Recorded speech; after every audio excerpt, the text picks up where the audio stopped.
Getting the "Your response to invitation cannot be sent" error on your iPhone's calendar app? If you've seen this error pop up, don't worry, I've got some quick solutions for you. So let's get started. Solution 1. Sync iCloud with calendar app. Open Setting, tap Apple ID. Scroll down, tap iCloud. Tap See All Right next to Save to iCloud. Find out calendar app. Make sure to turn it on. If this is already turned on, then turn it off, then turn it back on again. Solution 2. Sync your other account to your calendar.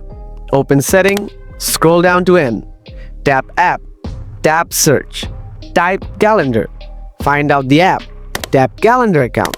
Find your other account like Google or Hotmail or whatever you have.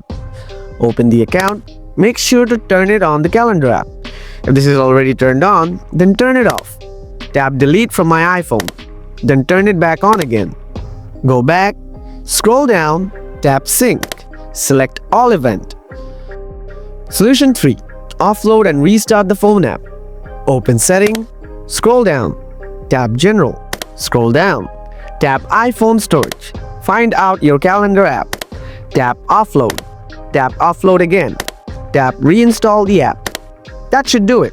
These steps should fix the problem for you. If you're still having trouble, just let me know in the comments below. Thanks for watching.